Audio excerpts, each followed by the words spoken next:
All right. Everybody looks like they're in the comfort of their own homes here. Yes, I am almost always in the comfort of my own home. I barely go out except to my yard or in the car to the drive-through CVS. Hi, Bonnie. Hi, Jamie. How are you, Maggie? Okay. How are you?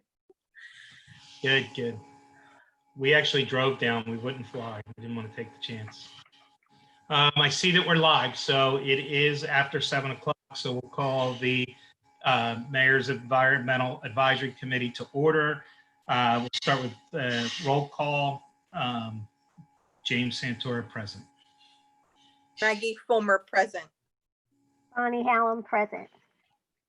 And we are joined by our mayor, Barbara Ann Keffer, and by Allison Dobbins, who we want to say thank you to for setting this all up. We appreciate your help with that and the support that you're given to making sure that this meeting can happen. As everybody is aware, we have been delayed a couple months due to the COVID-19, and the mayor authorized us to be able to use the YouTube channel this month so that we could have our meeting and be able to use the Zoom account for the township. But we'll get right underway, and I'll ask for a motion to approve the minutes of the March 2020 meeting. I'll give a motion to approve. I'll second that. All in favor? Aye. Aye. And there's no nays, so it goes through. We are going to now ask the mayor to give an update, and the mayor gave us some topics that she's ready on, and they include giving us an update on recycling, the rain gardens, the update of the website for the environmental committee and other environmental initiatives in the township, and the update for committee membership, because we are at this point down 2 members because 2 of our members resigned. Thank you. Yeah. So regarding recycling, we're mandated by Act 1 to recycle because our municipality is greater than 10,000 people, and even though it's more expensive than just throwing everything out in the trash, we're still compelled to do it. We did apply for a grant, and thanks to Jamie for his help on that, with the equipment that we would like to use for leaf-based collection in the fall. So we haven't heard anything about that. I think everything is generally in a holding pattern. We also applied for grants to get cameras at a couple of our dump sites, because dumping is a problem throughout the township, but Swedish cabin area is really pretty popular with contractors. So we're hoping to get the cameras so that we can monitor and possibly prosecute people for dumping. And we have this inherited, this is related to recycling. We have an inherited policy, I guess, where people can just put their TVs out on the curb. And last year, it cost us just over $35,000 to recycle them. So what happens is the TVs are collected by our sanitation guys. They're brought back to the yard. They're wrapped in plastic and put on pallets. When they reach a certain amount, then they're driven down to E-Course for recycling. And it looks like this year we're on track to spend about $50,000 on that, which is quite a jump. And what I'm going to be talking with the administration about is actually enforcing and implementing our bulk trash collection, which includes things that aren't normally collected in our trash collection, so that people, when they put their TVs, that they get charged $10, which doesn't cover the cost of it, but it does subsidize it a little bit. So we're also working with the it's called the COG, the Delaware County Council of Governments. And we're going to try and have a couple of electronic waste collections jointly. So that would be good. Everything's still kind of up in the air since we just entered the yellow phase of, from Governor Wolf. But it would be great, ideally, if at the county level, there was just a place for people to bring their household hazardous waste and their TVs, and we wouldn't have to organize separately all the different municipalities to have these special collections. But it's a work in progress. I'm looking at my notes. Oh, so we didn't have the Darby Creek Valley Association's watershed-wide cleanup. And I was looking on the website for Keep Pennsylvania Beautiful, and they've shifted their Pick Up Pennsylvania events from the spring to the fall. So I think it would be something that we could do. They have a huge window, which is from September 1st to November 30th. But I think maybe we'll be in the green phase by then, but maybe in September, each weekend we could sponsor cleanups around different areas near the creek. So then we could get some help with materials, and it gives us enough time to really promote it. Is it the same as we used to do in April, all that one day? Is that the idea? Well, I'd like some more flexibility, just because we have a lot of areas to cover. We don't have captains that would work. I'm thinking of across from Naylor's Park, across Garrett Road. Yep. That's an area that needs a lot of attention and could be really, really nice. But there's very few people, not very few, but there's not enough to do everything in one day. And even with the Darby Creek Valley Association cleanup, if somebody couldn't make that one day, they could pick a different day. So if we did something like that, we could call it like the Upper Darby follow through or follow up or something. I think that would be great. I think people are itching to do things, and they've been outdoors more, quietly in our paths, and there's just a lot there's a lot to clean up. So I like cleanups in general, just because there's always a feeling like the task is accomplished. The area always looks better than it did before you start it. So I think we should be doing that, but think about like narrowing it down to 3 or 4 weekends, and we can see how many people that we get to volunteer. Regarding the rain gardens, there was a virtual rain garden webinar on May 15th. I didn't partake in it. I'm not sure if anybody else did. Mhm.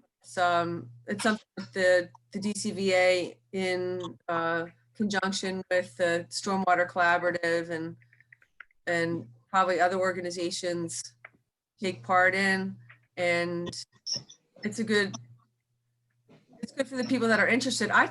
Bonnie probably has a lot more updated information on that. I think there was a good amount of Upper Darby people there. On the May 15th one? Mhm. Yeah, I actually was not there because I had to work that day. We run a program on some Saturdays during the month, and that was our Saturday for our program. So I was not at the webinar. I did attend, and so did Maggie and Jamie, the EAC Network Conference, but I did not get to the webinar on the 15th. But Stephen Lockhart has been our connection to that, and Jamie Anderson, and I certainly could get more information about what they're planning. I know Jamie had indicated, not Jamie, Stephen had indicated before we went in, well, actually after we went into lockdown, because he sent me an email and said that they are going to actually try to start putting in some rain gardens while we were in stay-at-home mode. He felt that they could actually do this without interacting with any people, as long as online with the homeowners and they knew where they were going to put everything, and they could start doing the work in a safe way. But I have not had an update from him whether or not they've gotten any of them in or not. Okay, and then regarding the website, things have been delayed because of coronavirus and the looting that happened on Sunday. But Allison Dobbins, our Director of Special Projects, expects that the website will be launched in July. And it would be great if this committee would have, I'm not sure, Allison, you can speak to this, but I think, be part of the website so that, did you want to talk about that or? Yeah, so under the new website, every board or commission and committee will have their own page on the new website. So at the very least, we'll identify the committee members, the mission or purpose of the group, and then any content that you're interested in sharing. So obviously your meeting schedule, any events that you might be planning, any projects that you're interested in. And I can work with you directly on making sure that you have the appropriate content ready. Okay. And Okay, you that's great. include that in the, when there's an event such as the 4 weeks that Mayor Keffer was talking about, they'll go into the actual township's events, correct? Yeah, so any township events we can put on the township calendar, anything that the EAC is just interested in sharing, we can put on the specific EAC page. And we can work again to make sure that we're supporting you and promoting the content that you want. That's great. I like to see it the other way around. We want to make sure we're supporting you and have the content on that you would like. So that goes both ways. So Maggie had emailed me, I think it was today, about the 4th of July. Yes, And I think I'm going to reach out to the Marine Corps League. I already did. I Okay. kind of worked backwards. I wanted to see like if they'd be even willing, if we got the okay, would they be willing? And Jim Cook said that he would put something together, after, depending on what you say. Can you talk about what this is about? Because I don't know. I didn't get the email, so I don't know what. Sure. Well, I That's live all in right. Drexel Park and I'm on the Homeowners Association board. And I've always been the organizer for our 4th of July celebration. And, normally we have this parade, kids are on their bikes and they have floats, and the Marines lead it, the color guard, and the Upper Darby Police have bikes and cars. We have a fire truck, and then we all go back to this big lot or a yard and they have hot dogs and a moon bounce. Of course, we're not doing that part this year. With everything going on. I know that the fireworks are canceled, but then our board members said, well, they gave the example of the Navy jet flyover and how everybody came out of their houses and it was such a nice feeling of, community. And they were hoping that we could at least have some sort of a brief parade, just like a fire engine and some police cars, and maybe some of our neighbors, if they have novelty like collectors cars, and people would come out and line the street, socially distanced and masked, and just be patriotic and just to acknowledge that it is the 4th of July. So that was my responsibility to reach out and find out if it was a possibility. So what do you think? So I think that sounds like a well thought out, good idea. I don't know, does the township have to issue any permits or anything like that, or?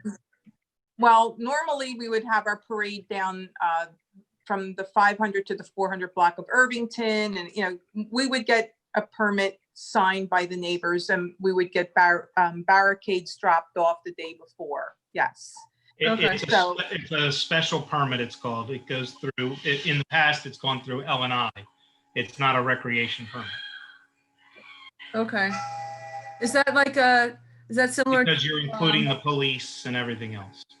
Okay, So I'm not sure what route we wanted to go. We still wanted to go down Irvington, or do they want to like just go down Huey Avenue?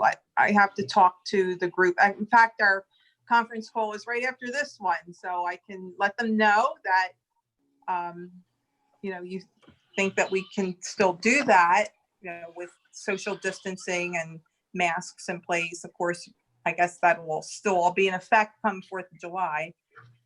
okay, And then I will confirm with Superintendent Bernhardt, and, the Marines. And then, of course, you're welcome to participate if you and any council members want to walk in the parade.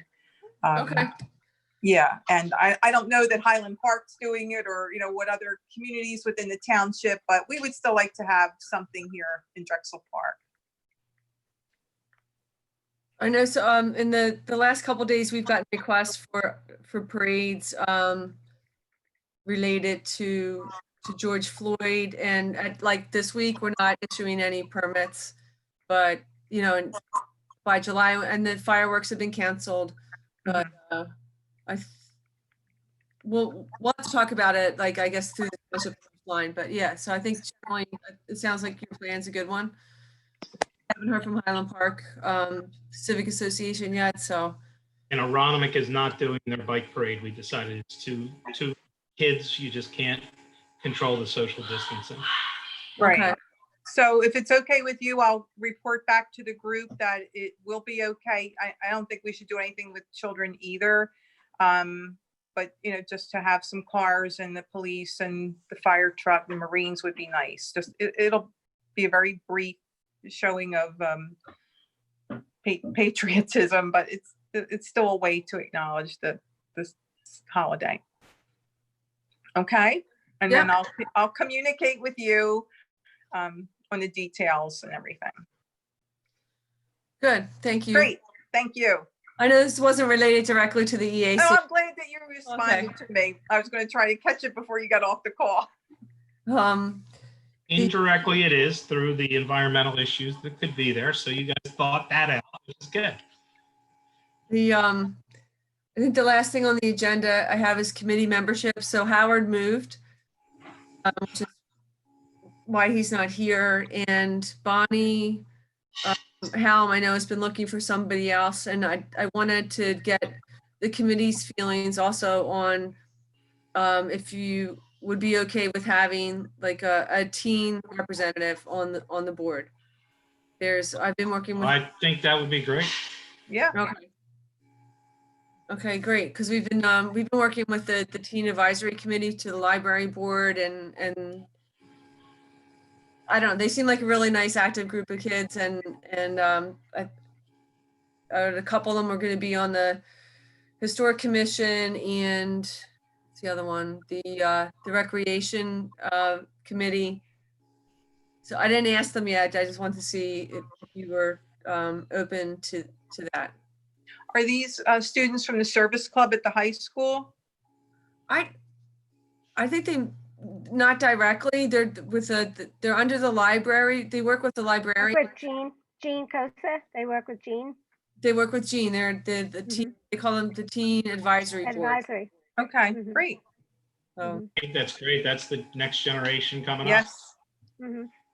And is there an opportunity to get an additional person, since we're kind of down 2 people, since Jeff is not here either? So yeah, no, I think that, yeah, that's good. do other people have other recommendations or would you send those to Mayor Keffer if you have recommendations? Well, do you think we should put something out on the Facebook page and see if people want to send their resumes to you? I think that's a good idea. Allison. Sorry, Allison, for volunteering you.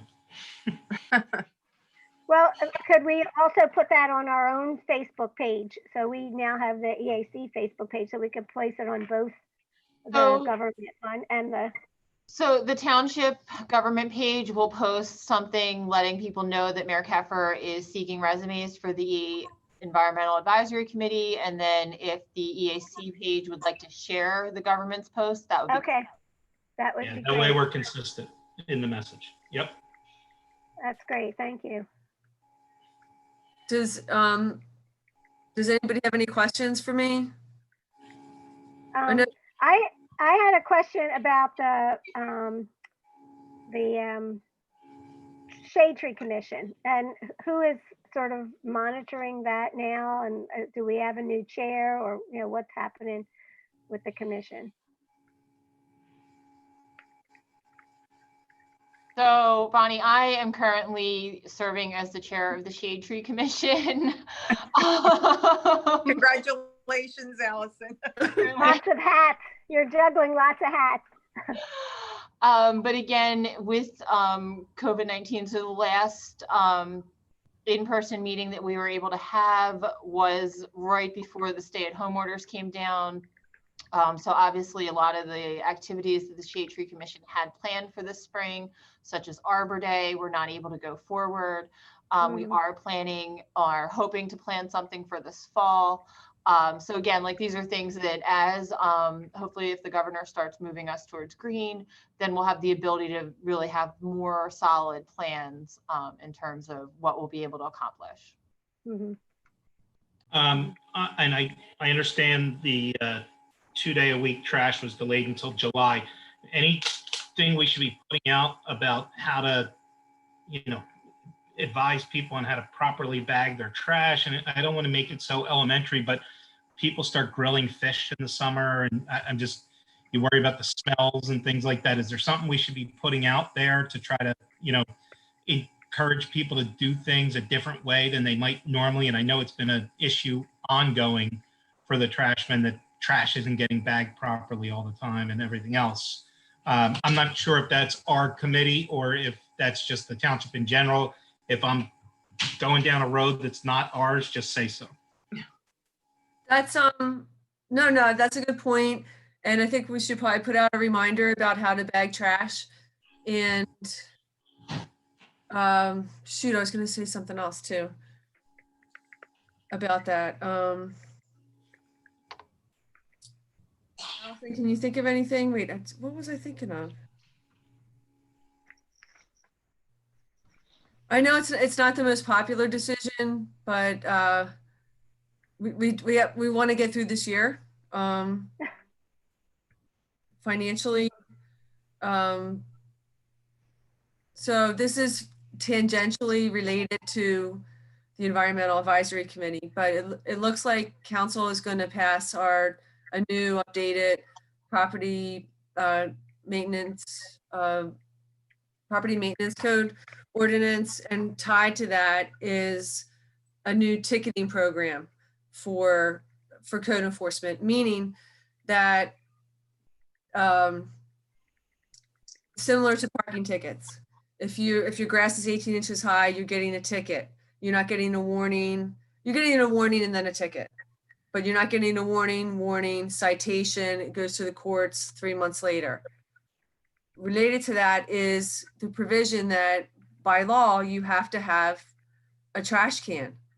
That's a big problem in some of our neighborhoods that are congested and maybe have a high amount of renters. But some of these laws have been in place for a long time, but we're looking to really enforce them. So it's June 8th now.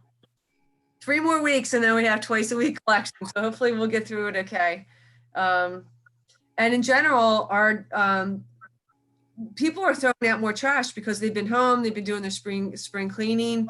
The cost, I'm not sure that even by cutting back on the twice a week pickup is going to help out that much. And it's also related to the COVID-19 because we haven't been able to interview people to work seasonally until we can start to do it a little bit more now. But we can't really hire people to pick up trash if we can't see them. Like, are you big enough to pick up a 4-pound bag for 8 or 6 hours or whatever it is. So we have a pretty aggressive plan going forward that will carry us through the fall, because also our guys, unless they had already, get in the weeds a little bit, but unless they had already requested vacation, they have not been allowed to take vacation.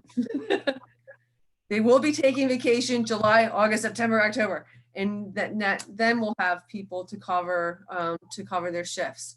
So they've been doing a really great job, and it's been relatively cool so far. But so we have about 3 more weeks. Then we'll have the I guess it's really 4. So July 4th. But then we'll have the twice a week collections. So we're hoping that the efforts to make people have trash cans will also help.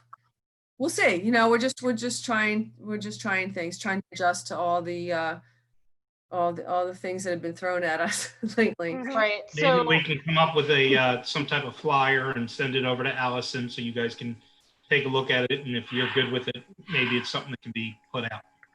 yeah, Okay. Jamie, that would be great. If you read the mayor's original statement, we did try to emphasize the trash cans with lids, are part Yeah, I of saw our that. ordinances and things like that. We have made strong progress towards hiring the seasonal employees, but then, training has to happen as well. So there were, very specific reasons for that delay. But again, now that the governor has moved us to yellow, and we, expect that as soon as 2 weeks we could be in green, it gives us some more flexibility to even just add new employees into our workforce. Keep saying green. Is there, yeah. Is there any chance that some of the money that came for COVID to the county could be used towards some of these extra expenses that you have related to COVID? So I'm just thinking about additional trash. I mean, more trash because people are home. That's related to COVID. Is there any money that we could get for putting on these new people to collect trash as a part of that? I don't know. I'm just Good making luck up with a that story. one, Bonnie. Yeah, so the money that came to the county through the CARES Act was designated to like governing bodies that had 500,000 people or greater. So Upper Darby Township doesn't qualify for that, and there have been no Really? provisions in any of the federal acts that provide money directly to municipalities. So that money is being handled completely. Wow. Okay, that's good to know. I also have a question to go back to the tree thing that sort of relates to one of the things that I asked Jamie to put on the agenda. So as everybody probably knows by now, the lanternflies have hatched. They're all over the trees. They're not just on the trees, but they're on people's bushes. They're on people's furniture in their yards. They're everywhere. And I'm just wondering if we have any idea of a way to look at this systematically in the township to help that situation. Real quick, before we go through that, I know that Maggie has to go to another call. So I just thought maybe we could ask, Maggie, did you have any new business or committee business that you wanted to bring forth before you had to go and jump off? I don't. Okay, that was that. I just wanted to make sure. So sorry to interrupt, Bonnie. Thank you. To No, make it's okay. sure to be jumping off at some point. All right, well, I can do that now if it's okay with everyone. Thank you. And Mayor Keffer, I'll be in touch with you about the 4th of July celebration. Okay, great. Thank you. Good night, Thanks. everyone. All right. Right. Bonnie, I was hoping you would organize one of those lanternfly walks. No, we don't have anything. Yeah, so I'm again, just, this is another ahead. thing that because of COVID, we had to pull back from the Shade Tree Commission. We had talked about doing something in July. July is a very, kind of the high point when you talk to agriculture. It's a good time to do education pieces related to spotted lanternflies. But Mhm. obviously, in-person events probably won't be going forward for at least a little while. So we will look possibly at some online programming. If there's something that the EAC wants to do specifically, just let me know. Or if you want to share something on your social media for the township to share, we're happy to do that as well. Yeah, I actually think it would be great if the EAC, in combination with the tree tenders, could do an online webinar around ways to treat the spotted lanternfly, because apparently there are some really easy ways. You could kill them with vinegar and water and soap mixture, spraying them on things and that sort of thing. And you can make these little traps that you could hang on your tree, with the Japanese beetles, where they fall in those little traps that you stick in the ground, and because they're attracted. The same way with the spotted lanternflies, they'll go towards these little homemade containers that have soap and water and vinegar in them. And so, I mean, just like simple ways that people can try to mitigate the impact of it, because I think that it's going to be really sad when we come to the end of this season and we've just spread them tremendously. We haven't in any way mitigated them, and they'll do lots and lots of damage. So I'm happy. We have a tree tenders meeting coming up, and I'm happy to talk with them about putting something together, working with the people from PHS and with Darby Creek and others around ways to mitigate spotted lanternfly damage for homeowners. Okay. Sounds good. All right, moving on then, we're into the individual committee members' agenda items, and Bonnie, you're up. Okay, I had a lot of items, I know, I'm sorry. It was a long time. But I'm sorry, I'm gonna get going. All right, thanks for being okay. on. Thank you. Thank you. So the first thing that I had put on the agenda was to discuss responses to COVID-19 put a big burden, a large disparity on people of color and in underserved communities because of health issues that they already were experiencing because of the environment. And so I was just wondering if the township is interested in having a larger discussion around things that we can do in general to alleviate some of those disparities, particularly in like 69th Street and Bywood areas, for people which are, environmentally, they're living in heat islands. We did not get the heat island grant from NOAA, which I was kind of disappointed about, but it looks like it went to bigger places. And but that doesn't, they said that they would still be willing to work with people who would be interested in talking about what kinds of actions they might be able to take within their own township in order to alleviate some of the impacts of heat islands. And I'm just wondering if the township would be interested in having some of those conversations, and the EAC would be, part of those.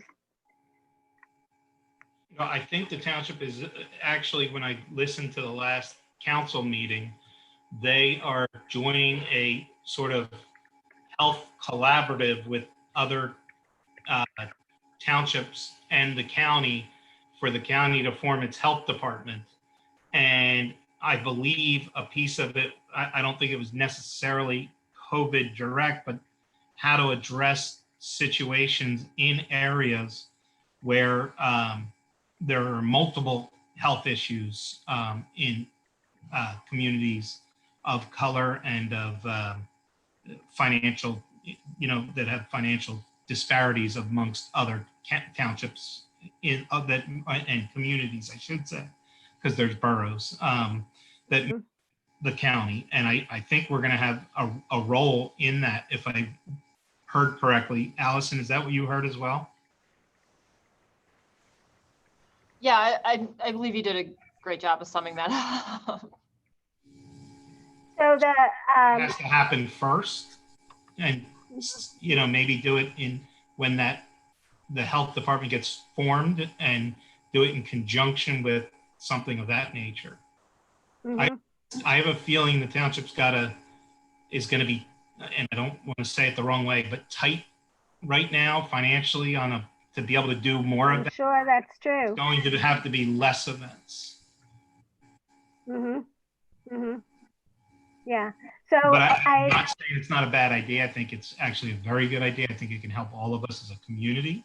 Because the people in certain neighborhoods are healthy. Again, the spread is contained and less, and Yeah, so if I'm understanding you correctly, so it's the county that is going to be calling together a collaborative of people, and that the Upper Darby Township is going to be part of that. Is that what is going to that's happen? in order to form their health department. And then they're going to have a group that's going to address some of the issues that are more specific to each township. That's the whole idea, is to make sure that everybody's got their voice in what should be there, so that their needs are met. You got to remember, Upper Darby was one of the townships that had a health department. So there's actually a history and everything else. They can be very helpful with being able to give the county information. Although Allison's shaking her head, maybe I'm not 100 on. Can you give the type of health department that the county has versus or is interested in pursuing versus, so the township health department is really much more about food inspections and some of those things. So I don't want people to go thinking that we have the type of health department that Chester County is offering right now to support Delaware County. So two very different uses of the word health. And so what Delaware County is pursuing is a true health department to provide those types of human service needs. Upper Darby's health department focuses more on food safety and those types of violations and enforcement. And I'm almost feeling like we're going broad on what the environmental committee says. Well, if a lot of the impacts on human health are being caused by environmental conditions, then I don't think that we're broad. I think that that's pretty narrow, and a lot of air pollution, water quality, various things like that. I mean, the simple thing of not having any trees in your neighborhood and having heat islands, which cause a lot of problems for people, particularly with asthma and that sort of thing. But I agree. So there you go. For example, the trees not being there, and needing to do some type of continue to try to get grants for those types of things. That is 100%. That's an environmental issue. And on top of that, it helps with the health of the residents that live there, especially those with asthma. That, in a sense, is a side benefit to what we should be focusing on. And that's getting it.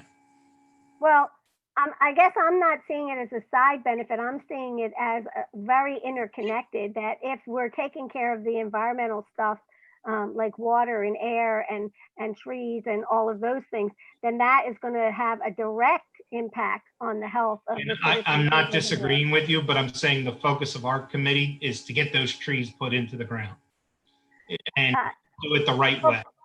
Yeah, I mean, that's great. I'm all for that, but there are other issues that I think we need to look at it more systematically and see what the problems, the health issues are that are impacted by various environmental things. And then we need to find not just trees, but there's a lot of other things, like just for instance, where we have SEPTA is right there. Huge amounts of traffic in the 69th Street area, causing additional pollution, and air quality is not so great. And I don't know if there are things that SEPTA could be doing, or if there are ways to improve the air quality in that area around 69th Street. So just, I think that we need to become more knowledgeable about the connections, and then find out who the stakeholders are, the players are that we need to bring to the table to see how we can collectively mitigate some of these problems. So Okay. I'm hoping that that kind of conversation can be started, and whether it's around with the health department conversation, because there are other areas in the county that have the same types of issues, that I'm sure that will come up in some of these things, or whether we have to have a separate conversation about what we can do to support the community members in those areas that are most impacted with Justin Upper Darby. I think that conversation needs to be on the table. And that's, so you're having the conversation, the mayor was given the notes, and we will, we should follow it up with what the committee would like to see, so that, and that is our responsibility as the mayor's advisory committee, is to advise that we'd like to see those things. And then it's ultimately her decision if she wants to pursue it with her administration. So we absolutely should advise on those things, and give suggestions on how the township can better be involved, or contact SEPTA and maybe give them some ideas of what we think are some things that may have happened in other cities and other mass transit systems. Even if it's as simple as shutting off the engines, or as they replace the buses, is some new system out there that they could be looking into that actually benefits SEPTA as well as the community at large. So, yeah, I think those are all great things. And I think that ultimately, though, we have to advise the mayor so that she can then make a decision if she wants her administration to pursue those things. Right. Right. I mean, I am happy to do some research around the various impacts, and who might need to be at the table, and share all that information with the mayor. That's great. So. All right. Smart growth. Yeah. So that actually was. The whole idea that we had brought up the last time about how the EAC should be informed when development is happening, and what's the process, like where do the plans go first? How do we get to review the environmental stuff before it sort of moves into an area that is not environmentally sound, and we could have some conversation around that, and be able to advise the mayor, prior to all of these things being set in stone. Or so I don't know whether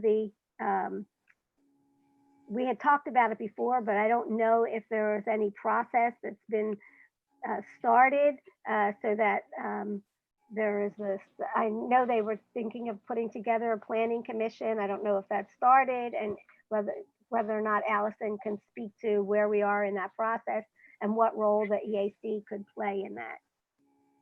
I just, and I don't want to be the negative Nelly on here, but I want to remind too that the mayor has a limited capacity when it comes to this stuff. She can meet with developers up front, have discussions, give suggestions, but ultimately it comes down to, right now, the zoning board starts, they go through zoning, and they're an independent body that was appointed and approved by council. And then if a planning commission, it'll be very similar. It's an independent body that will make a decision. But right now they go through council for land development. They get that approved. But then ultimately, if the mayor doesn't like what they decided, she can, in a sense, veto that like she could any other type of ordinance, but she's got to be very careful what she does. But what the idea would be is that we could make suggestions and the mayor could present them to council before they have land development, so that they can see some of the ideas that came out of this committee. So can I just clarify? So I've never been clear about the process, like who sees it first, how does it, so the developers have to apply first to the township for some kind So of the a, developers will submit to the zoning officer, and I believe in this case, is it Mr. McSween, is he the zoning officer as well, Allison? Yes, Chris McSween is the zoning officer. So Chris would get those documents, he'll prepare and review them with his team and give the zoning, a brief zoning board a briefing, and then they'll come in and testify before zoning like they did the first time. Any developer, this isn't just Drexel. They come, they give their testimony, why they need certain variances. If it meets zoning, they don't even have to go through zoning. They can go right to land development. But if it doesn't, they need anything, any type of variance or special exception, they have to go before zoning. They go there, they make their presentation, that zoning board makes a decision. Either they're going to approve it, not approve it, or approve it with conditions. Those are their choices. They have to take precedent into account. It's very important, and they've got to take their zoning codes into account. If they approved something next door that was very similar and they don't approve it there, you end up in court. That's just one synopsis. Then all of a sudden you're done with zoning. If you do the steps the right way. Some people like to do them on a parallel track just to try to expedite, but it's not always a good idea because you may not get your approvals in zoning. Then you go to land development. That's the council right now, unless they didn't form the planning commission yet, did they, Allison? No, so a planning committee was formed, but it's not a planning commission. Okay, so there's a planning committee. Okay. So right now it stays as land development will go before the council. The council actually has a public hearing on it. Again, Chris McSween will present his findings. It's different than zoning, but actually council actually has more room on a planning than zoning actually has. So they look at all those environmental issues. That's where we could come in by, if the mayor wants us to review it and we can give her the suggestions, she can present that through Chris McSween. And that's the caveat. You've got to be very careful on these things because there can't be any coordination of, if quid pro quo. If they give us this, we'll let them have that. That's just, you can't do that. You got to make the recommendations. The council then takes a look at it and says, okay, we approve it with these conditions, the same idea, and it gets put through. Every step of the way has an appeal period. And, if land development's done, there's an appeal period. Then once it's non-appealable, that's when a building permit can be pulled. But the best step for a committee like ours to advise is once they meet zoning and before they're going to go to land development. And again, it's up to the mayor if she wants us to advise her on those types of issues. Mm-hmm. And Allison, the planning committee, what is that purpose? What are they serving at this point? So they were another committee that was appointed by the mayor shortly before we became under stay-at-home orders. So they have not been able to meet. And what do you see their role as? That's probably a question that's best suited for the mayor.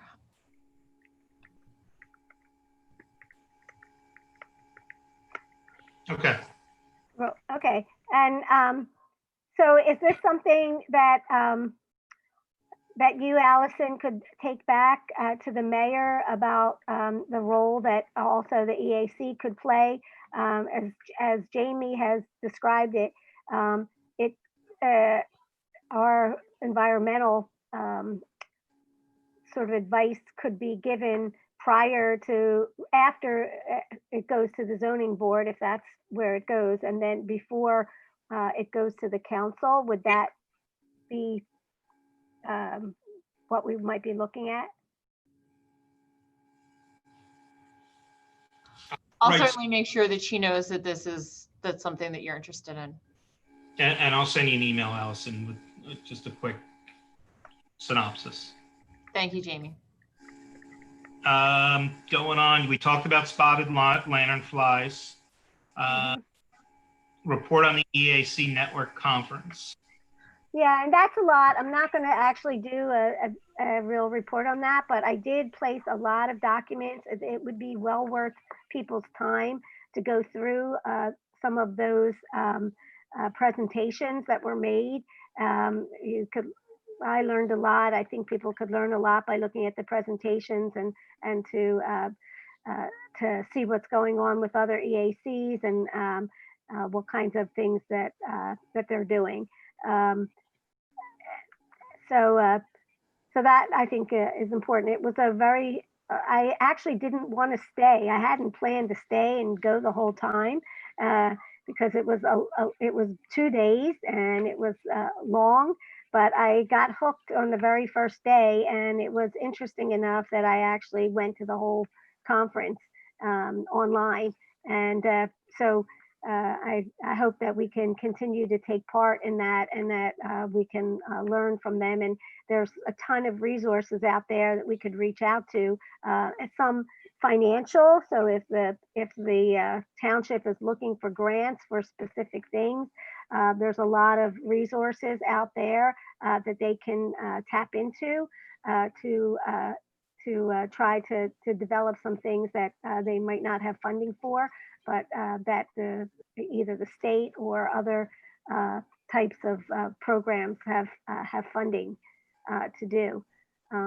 One example of that was we had talked about this sustainable PA and doing an assessment of the township's sustainability at this point in time. And they talked a lot about the fact that Pennsylvania has a actual climate change plan, and that there's a lot of things that connects to the kinds of issues that we are dealing with here in Upper Darby Township, including flooding and things like that. And that they actually give some resources for grants and other funding that's out there to support any plans that you might put in place. So at some point in time, it would be well worthwhile to look at those things and see if there are specific things that the mayor and the council are interested in doing that we might be able to support.